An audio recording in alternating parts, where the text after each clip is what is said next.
구원의 복된 역사가 오늘도 우리 가운데 함께 하시는 줄 믿습니다. 고등학교 동창들끼리 나누는 카톡방에 제 친구 한 사람이 올린 글 가운데에 은혜로운 글이 있어서 소개합니다. 행복의 모습은 불행한 사람의 눈에만 보이고 죽음의 모습은 병든 사람의 눈에만 보인다. 웃음소리가 나는 집엔 행복이 와서 들여다보고 고함소리가 나는 집엔 불행이 와서 들여다본다. 참 귀한 글이라서 소개 올려드리는데, 행복의 모습은 행복을 찾고 마음에 행복을, 감사의 마음을 가진 사람, 그런 사람에게 찾아오고, 불행은 감사를 잃어버리고 늘 부정적인 그런 생각을 가진 사람들에게는 불행이 찾아온다. 웃음소리가 나는 집에는 행복이 있고 고함소리, 큰소리 나는 집에는 불행이 있다. 참 귀한 얘기입니다. 감사할 수 있는 마음은 에릭 프롬이 말한 것처럼 소유의 문제가 아니라 존재의 문제입니다.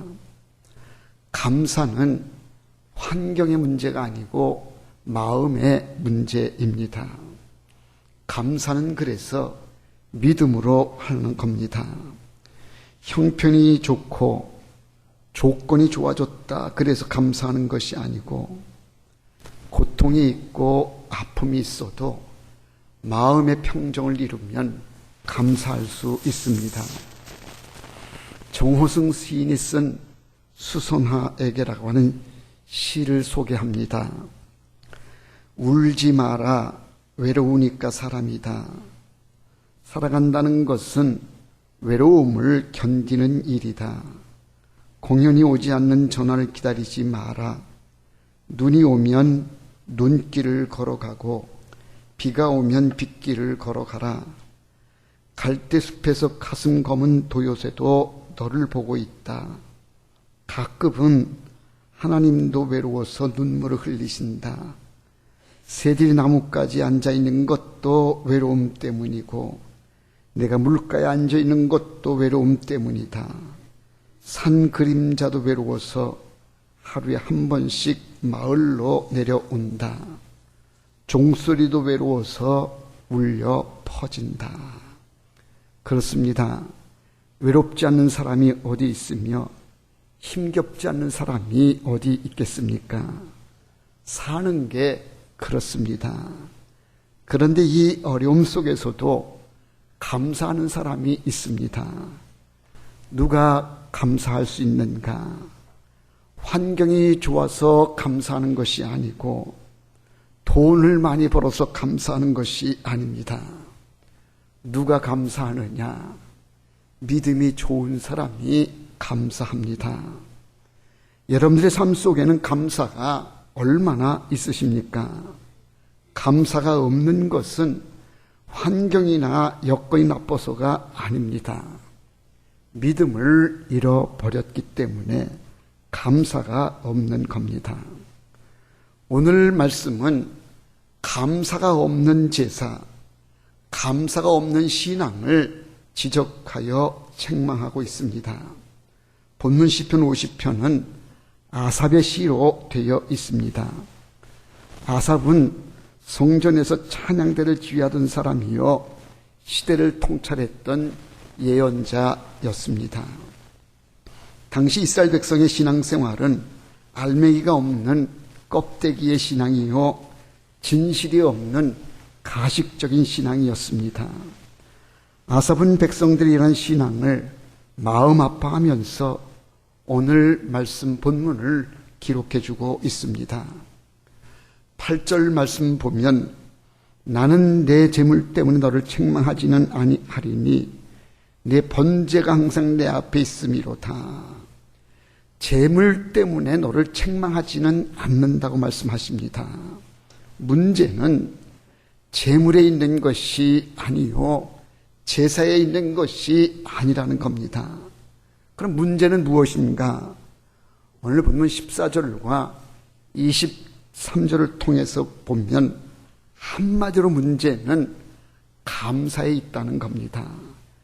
재물이 어떻든 간에 그것이 짐승이 됐든 곡식이 됐든 재물의 문제는 아니라는 겁니다. 중요한 것은 그 제사에 감사가 있느냐, 감사 없이 드려지는 제사냐, 문제는 감사에 달려있는 것이지 재물에 있는 것이 아니라는 겁니다. 아무리 큰 재물, 훌륭한 제사를 드렸다고 할지라도 그 속에 감사가 없다고 하면 그건 온전한 제사가 되지를 못한다는 겁니다. 하나님 본문을 통해서 기뻐하시지 않는 두 가지의 제사가 있는데, 하나는 형식적인 제사를 하나님은 기뻐하시지 않는다는 겁니다.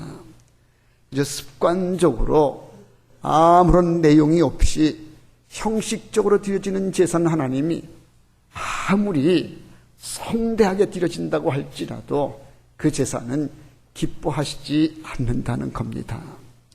오늘 우리가 맥주 감사주의를 지키고 예배를 드리는데, 이 예배에 그저 형식적으로 1년에 한 번 전반기를 보내고 후반기를 맞이하는 때에 드려지는 맥주 감사절, 때가 맥주 감사절기니 드린다. 형식적으로 그냥 그렇게 의미 없이 드려지는 제사가 될 때에는 하나님 이 제사를 기뻐하시지를 않는다는 겁니다. 오늘 드리는 이 예배에 감사가 있어야 되는데, 감사가 없이 드려지는 예배라고 하면 이 예배는 그저 형식적인 예배, 하나님이 기뻐하시는 예배가 되지를 못한다는 겁니다.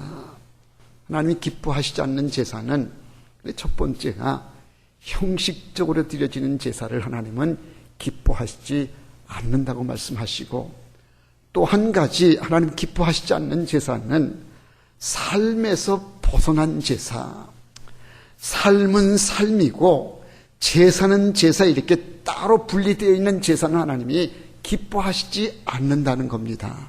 그러니까 제사는 삶으로 드려지는 제사래야, 그래야 하나님이 기뻐하신다. 로마서 12장 1절에 보니까 너희 몸으로 거룩한 산 제사를 드리라.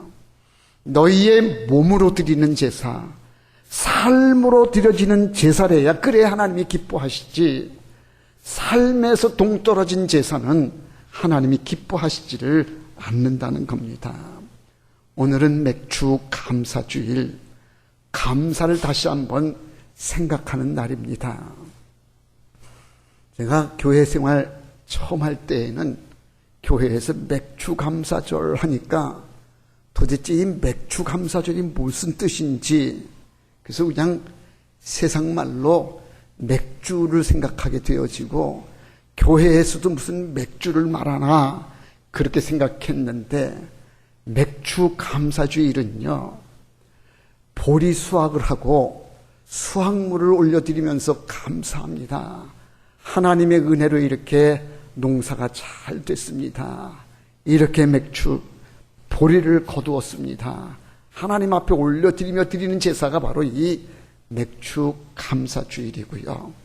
오늘 우리는 전반기 6개월 하나님 은혜 가운데 보냈습니다. 그래서 전반기 은혜에 감사하고 하반기도 하나님 앞에 올려드립니다. 그래서 드려지는 예배가 바로 이 맥주 감사주일입니다. 감사를 다시 한번 생각하는 이 절기, 몇 가지 함께 말씀의 은혜를 나눕니다. 그 첫 번째가 제사는 감사로 드려져야 된다는 겁니다. 오늘 본문 14절에 보니까 감사로 하나님께 제사를 드리며 그랬어요. 하나님이 기뻐하시는 제사는 재물이 아닙니다. 물질이 아니고 그 속에 담겨있는 마음이요 정성인데, 감사가 없으면 하나님 기뻐 받으시지를 않는다는 겁니다. 그래서 적은 예물이 됐든 큰 예물이 됐든 하나님 앞에 드려지는 것에는 꼭 감사가 있어야지, 감사가 없는 예물, 감사가 없는 제사는 하나님 기뻐하시지 않는다는 겁니다. 옛날 얘기입니다. 어떤 농부에게 암소가 송아지 새끼 둘을 낳습니다. 농부는 너무 기뻐서 아내에게 말합니다. 여보, 하나님이 우리를 축복해 주셔서 이렇게 송아지 2마리를 낳게 해주셨으니 참 감사한 일이요. 그러니 2마리 가운데 1마리는 우리 거로 하고 1마리는 하나님 거로 합시다. 그렇게 해서 1마리는 하나님의 것으로 이렇게 정하고 하나님께 드렸습니다. 그리고는 2마리를 잘 키웠는데 그러던 어느 날 송아지 1마리가 불의의 사고로 죽었습니다. 낭패한 얼굴로 남편이 오더니 그 아내에게 하는 말이 여보, 송아지 1마리가 죽었는데 하필이면 하나님 거가 죽었습니다. 그렇게 얘기를 하더라는 거예요. 여러분, 왜 하필이면 죽은 송아지가 하나님 겁니까? 우리는 종종 그렇게 생각을 합니다. 좋은 것은 내 거고 찌꺼기 나쁜 것은 하나님의 것이라고, 배추의 속은 내 것이고 겉에 우거지는 하나님 거라고, 호두알은 내 것이고 호두 껍데기는 하나님 거라고, 우리의 모습이 그런 모습으로 살아오지 않았냐는 겁니다. 오늘 본문의 이스라엘 백성들이 그런 겁니다. 감사하는 마음으로 드려져야 되는데 감사가 없어요. 그래서 오늘 말씀 보니까 감사로 제사를 드리는 자가 나를 영화롭게 하나니 그랬어요. 하나님을 영화롭게 하는 사람이 어떤 사람인가? 감사로 예배를 드리는 사람, 감사로 바치고 감사의 제사를 드리는 사람이 하나님을 기쁘시게 한다. 감사하는 마음에는 언제나 불행을 행복으로 바꾸는 기적이 있습니다. 낳아주신 부모님께 감사할 때에 나의 온 생애가 감사하는 생애가 되는 거고요. 남편에게 감사할 때에 그 남편이 내 남편 되어지고, 아내에게 감사할 때 그 아내가 내 아내가 되는 겁니다. 감사가 행복을 가져옵니다. 자신의 존재에 대해 감사하는 마음을 가질 때에 내 인생이 새롭게 되는 것을 다시 한번 기억하시기를 바랍니다. 두 번째로 우리가 생각할 것이 감사가 행복을 가져온다는 겁니다. 하나님을 영화롭게 할 뿐만 아니라 감사하게 되어지면 내 삶이, 또 나로 인한 주변의 삶이 행복해진다는 겁니다. 그래서 감사는 행복해지는 연습이 되어지고 불평은 불행해지는 연습이라는 말이 있습니다. 감사하게 되어지면 행복을 이루게 됩니다. 미국의 9.11 테러 때에 한 무역센터 건물이 무너져 내린 때에 한 소녀가 보석 배달을 하면서 그 건물에 들어갔다가 그만 건물이 무너지는 바람에 간신히 목숨만을 건지고 그 건물에서 빠져나올 수 있었습니다. 불행하게도 그가 배달하려고 했었던 보석은 그쪽에서 잊어버리고 겨우 몸만 빠져나왔는데,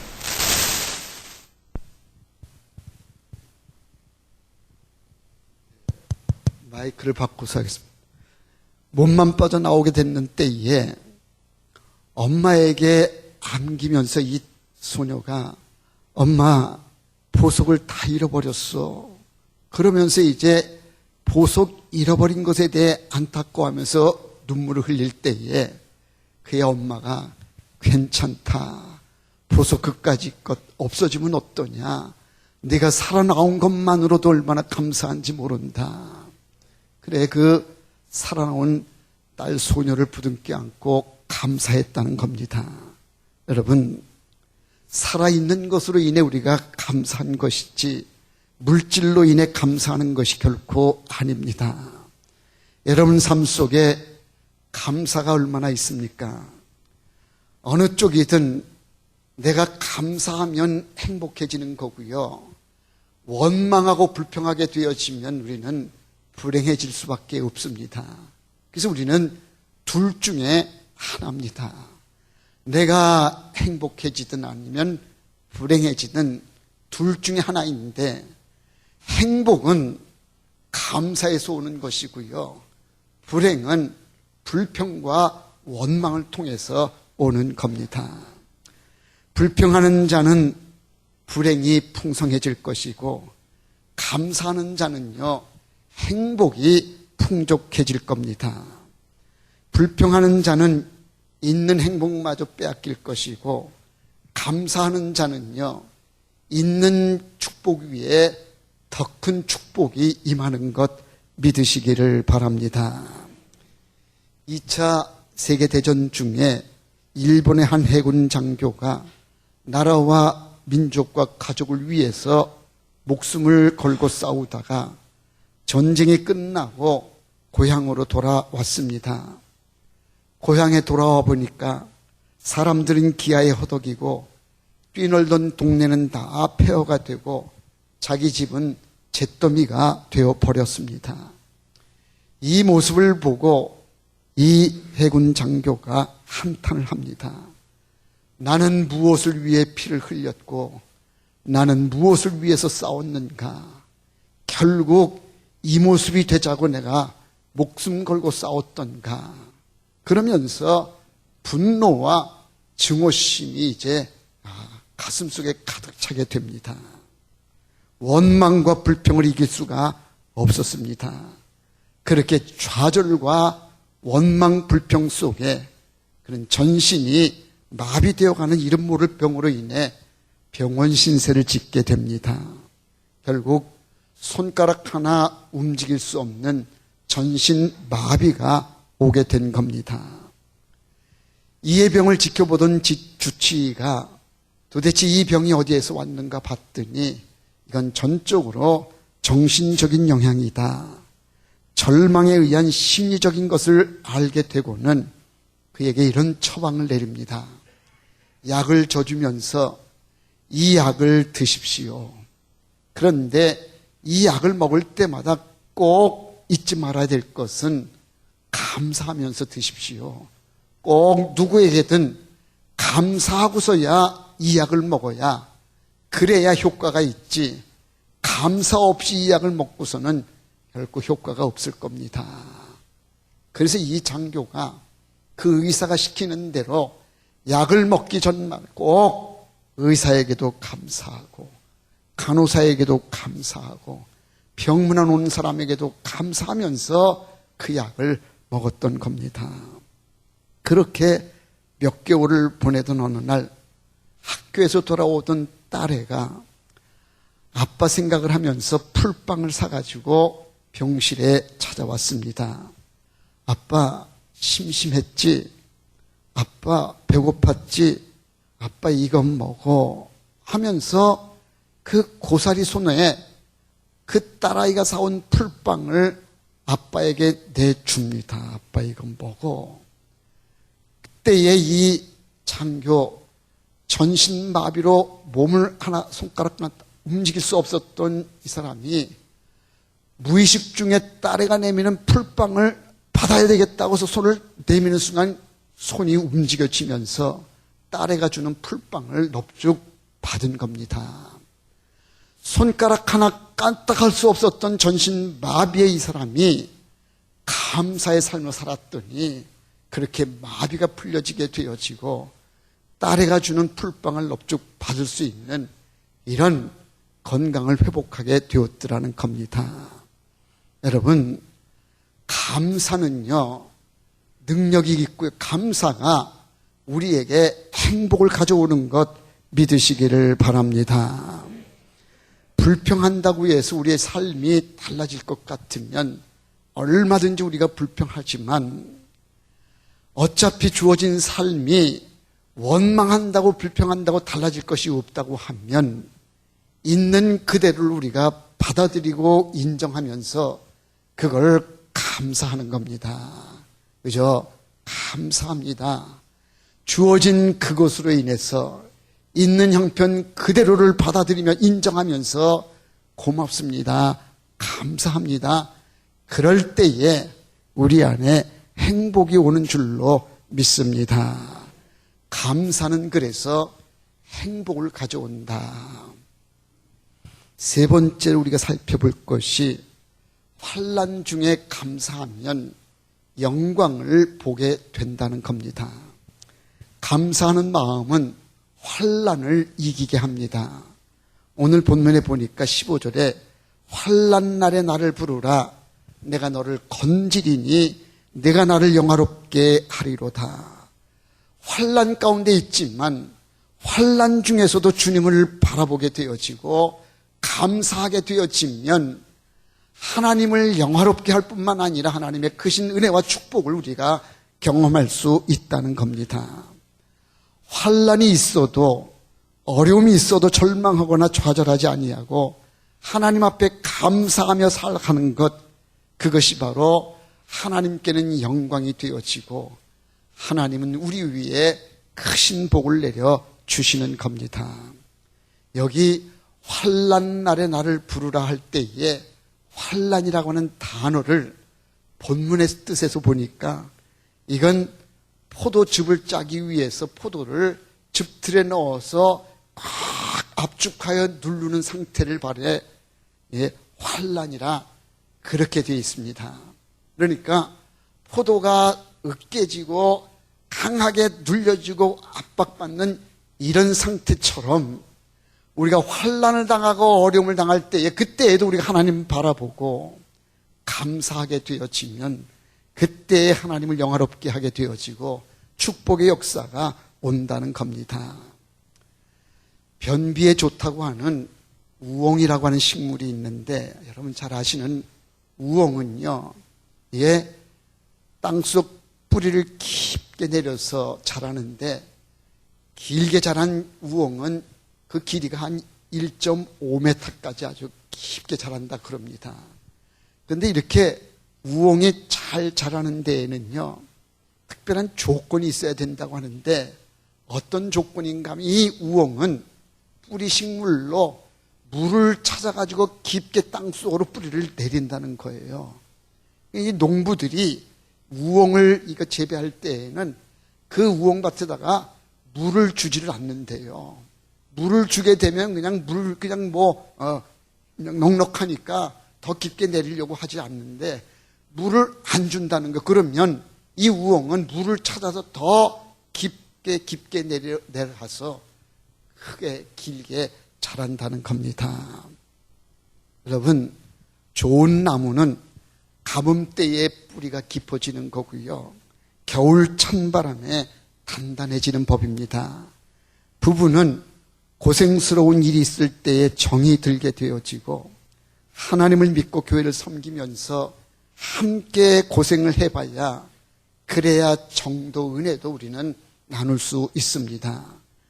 목회자와 교인이 정드는 것도 어려운 가운데에 교회를 섬겼던 그런 목회자와 그런 성도가 그 정도 느끼고 그 고생의 맛을 함께 하는 겁니다. 욥기 23장 10절에 보면 나의 가는 길을 그가 아시나니 그가 나를 단련한 후에는 내가 정금같이 되어 나오리라. 그가 나를 단련하신 뒤에는 나를 정금처럼 되어서 나를 복되게 해주신다는 겁니다. 환난 날에 망하는 사람이 있는가 하면 환난 날에 하나님께 큰 영광을 돌리는 사람이 있습니다. 연단 뒤에 죽어 송장되어 나오는 사람이 있는가 하면 연단 뒤에 오히려 정금같이 잘 되어서 복된 모습으로 나오는 사람이 있습니다. 고난 가운데에 하나님의 은혜를 모조리 다 까먹은 사람이 있는가 하면 고난 가운데 오히려 더 고귀하신 하나님의 은혜를 경험하고 하나님의 은혜에 깊이 잠기는 그런 사람이 있습니다. 누가 승리하고 누가 망하는 사람인가? 고난 가운데에서도 감사하는 사람이 승리하는 사람이요, 힘들고 어려움 가운데에서 주님의 은혜를 깨닫고 감사의 삶을 사는 사람이 복된 삶을 사는 겁니다. 환난 중에 감사하는 것이 하나님을 영화롭게 합니다. 마지막 네 번째로 우리가 살펴볼 것은요, 이제 우리는 차원이 다른 감사를 해야 되겠다는 겁니다. 받았기 때문에 감사하는 것, 일이 잘 되기 때문에, 좋아졌기 때문에 감사하는 것은 보편적인 감사입니다. 그러나 감사할 상황이 되지를 못하고 감사할 만한 조건이 되지 못하는 가운데도 감사하는 것은 차원이 높은 감사입니다. 하나님을 믿고 주님의 제자가 된 우리는 같은 감사라도 차원이 높은 감사할 수 없는 조건 속에서도 감사할 수 있는 그런 높은 차원의 감사가 있어야 됩니다. 일반적인 감사가 땅 문서나 집 문서를 잡고 하나님 감사합니다. 땅을 사게 해주시니 감사합니다. 좋은 집을 장만했으니 감사합니다. 그래서 문서를 앞에 놓고 감사하는 것이 일반적인 감사라고 하면 땅도 없습니다. 집도 없습니다. 문서 하나 없습니다. 그런 중에도 하나님의 은혜입니다. 이럴 때에 감사할 수 있는 감사가 차원 높은 감사라는 말씀입니다. 삼천리 금수강산을 바라보면서 이거 다 등기만 안 됐을 뿐이지 이게 다 내 것이다. 감사합니다. 이럴 수 있는 믿음, 이럴 수 있는 감사, 차원 높은 감사입니다. 우주 만물을 창조하신 분이 하나님이십니다.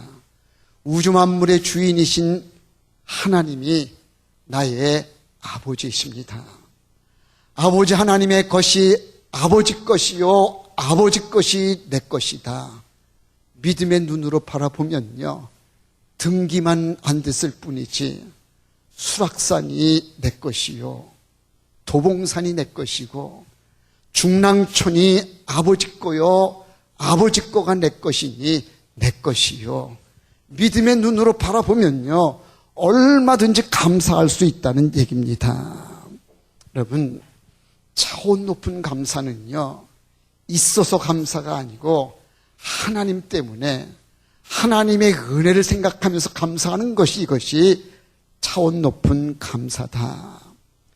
고난 속에서도 늘 감사하며 살았었던 선지자가 있습니다. 우리가 잘 아는 하박국 선지자는요, 하박국 3장 17절에서 이렇게 고백을 합니다. 비록 무화과 나무가 무성치 못하며 포도나무에 열매가 없으며 감람나무에 소출이 없으며 밭에 먹을 것이 없으며 우리의 양이 없으며 외양간에 소가 없을지라도 나는 여호와로 말미암아 즐거워하며 나의 구원의 하나님으로 말미암아 기뻐하리로다. 이 선지자의 고백은요, 온통 없는 겁니다. 무화과 나무가 무성치도 못했고 포도나무에 열매도 없고 감람나무에 소출도 없고 밭에 먹을 것이 없는, 온통 없는 것뿐인데도 불구하고 나는 즐거워하고 나는 기뻐한다. 무엇 때문에? 난 여호와 때문에 즐거워하며 나는 기뻐하노라고 그렇게 고백을 합니다. 사는 성도 여러분, 인생의 막다른 길에서 절망하고 계신 분이 계십니까? 감사의 마음을 가지시기를 바랍니다. 이 시간 하나님께서 우리에게 힘 주실 것입니다. 주어진 것으로 감사하는 겁니다. 어차피 우리가 한평생 사는 것인데 비가 오면 빗길을 걷는 거고요, 눈이 오면 눈길을 걸어가는 겁니다. 모든 것이 다 하나님의 은혜입니다. 하나님 참으로 감사합니다. 감사로 사는 것이 축복입니다. 여러분, 돼지는요, 하늘을 볼 수 없대네요. 왜냐하면 목이 짧아가지고 목을 들어봤자 45도밖에는 들 수가 없어가지고 평생 돼지는 하늘 한번 보지를 못하는데, 그런데 유독 돼지가 하늘을 볼 수 있을 때가 있대요. 언제 볼 수 있느냐? 자빠졌을 때에, 돼지가 자빠졌을 때에, 그때에는 하늘을 볼 수 있대요. 여러분, 자빠짐에 은혜가 있습니다. 자빠지면 하늘의 선물을 받는 거예요. 좌절과 절망 가운데 실망하지 마시고요. 감사를 회복하는 거예요. 고맙습니다. 감사합니다. 감사로 살면 주의 축복의 은혜의 역사가 우리 가운데 함께 하실 줄로 믿습니다. 감사가 넘치는 축복이 여러분들과 함께 하시기를 주의 이름으로 축원합니다.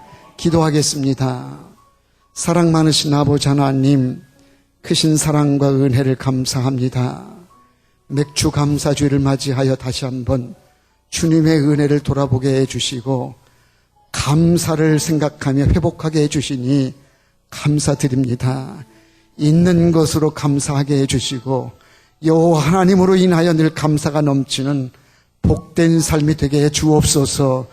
추호라도 남아있는 원망이 있다고 하면, 추호라도 남아있는 불평거리가 있다고 하면 다 떠나가게 해주시고 이제는 감사만이 넘치는 은혜의 삶이 되게 하여 주시옵소서. 예수님의 이름으로 기도하옵나이다. 아멘.